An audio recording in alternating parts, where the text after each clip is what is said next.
এই উম্মত তো এক নেকি দিয়া জান্নাতে যাবে। কয় নেকি দিয়া?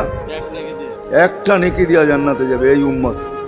অন্য উম্মতের কথা জানি না আমি, এই উম্মত এক নেকি দিয়া জান্নাতে যাবে। নবীর একটা আদর্শের কারণে জান্নাতে যাবে। সিরত মানি আদর্শ, আর এটা আমরা কদমে কদমে মুহতাজ।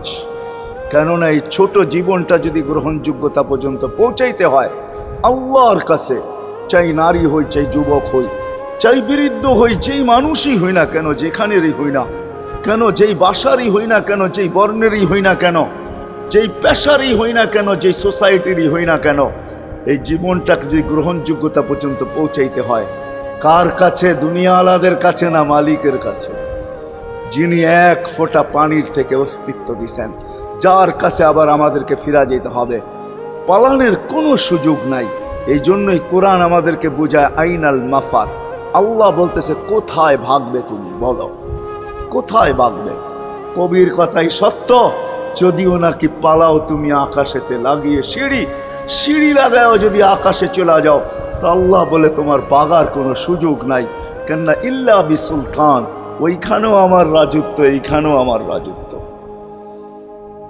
ডাইনো আমার রাজত্ব, বামে আগে পিছে উপরে নিচে সর্বত্র আমার রাজত্ব। আমার রাজত্বের বাহিরে যাওয়ার ক্ষমতা তোমাদের নাই।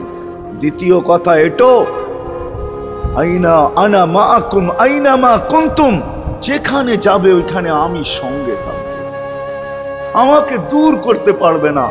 যদি করো তাহলে তুমি থাকবে না, তোমার অস্তিত্বই থাকবে না। কেন আমাদের ভিতরে আল্লাহ নাই বটে, কিন্তু আল্লাহর একটা পাওয়ার আছে যেটাকে রূহ বলে। কুলির রূহ মিন আমরি রব্বি, আল্লাহর একটা পাওয়ার, একটা সিফত, সবচেয়ে শক্তিশালী পাওয়ার যেটা, ওটা আমাদের ভিতরে আল্লাহ ঢুকায় রাখছেন, যেটাকে আমরা রূহ বলি। কোরআনের ভাষায় রূহ বলে, বাংলা ভাষায় আত্মা বলে। যেটাকে আমরা আত্মা বলি ওটা আল্লাহর হুকুম ছাড়া কিছু না। আল্লাহ বলে ওটা মনে করে নাও আমি তোমার ভিতরে আছি, কেন এটা আমারই জিনিস।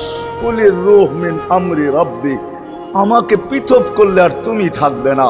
তখন তোমার চক্ষু থাকবে আইন লা তানজুর, তোমার চক্ষু থাকবে দেখবে না। উদুন লা তাসমা, কান থাকবে শুনবে না। লিসান লা তান্তিক, জবান থাকবে কিন্তু জিহ্বা থাকবে কিন্তু বলবে না। আকলুন লা তুমাইয়িজ, তোমার মগজ থাকবে ভালো মন্দ বুঝবে না। কলব লা তাতাফাক্কার, দিল থাকবে কিন্তু চিন্তা করার ক্ষমতা তোমার থাকবে না। ইয়াত লা তাফতিশ, হাত থাকবে ধরবে না। রিজল লা তামশি, পাও থাকবে চলবে না। তুমি হবে লাশ। ওই আল্লাহ পর্যন্ত যদি গ্রহণযোগ্যতায় পৌঁছাইতে হয়, ওইখান থেকে বাহির হয়ে গেছি। ভালো তো বাসি, কিন্তু আগেরটুকু জানি না। ও মেরে দোস্ত, শুধু ভালোবাসলে চলবে না। আবু তালেবের চেয়ে বড় ভালোবাসা আপনার আমার ছিল না। সাহাবাদের মতো ভালোবাসা আপনার আর আমার নাই। আছে নাকি? হ্যাঁ, আবু তালেবের মতো ভালোবাসা ছিল। চলেন শর্ট করি। আবু তালেবকে নিজের হাতে আল্লাহ রসুল কবরে রাখছেন। যখন রাখতেছিলেন তখন চিৎকার দিতেছিলেন, আম্মি মা তারাক্তালি সাবিলা, চাচা কোন রাস্তা রাখলেন না আমার জন্য। বলছিলাম কলেমা পড়েন, পড়লেন না। বলছিলাম ঠোঁটটা হেলান, হেলাইলেন না। বলছিলাম চুপ থাকেন, তাও থাকলেন না। সর্বশেষ একটা চিৎকার দিলেন, আলা মিল্লাতি আব্দুল মুত্তালিব, আব্দুল মুত্তালিবের ধর্মের উপরে চলে যেতেছি। এই কথা বইলা দুনিয়ার থেকে বিদায় নিলেন। চুপও যদি থাকতেন তো আমার জন্য কোনো সুযোগ হইতো।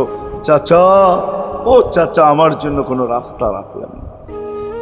ভালোবাসা কাজে দিবে না।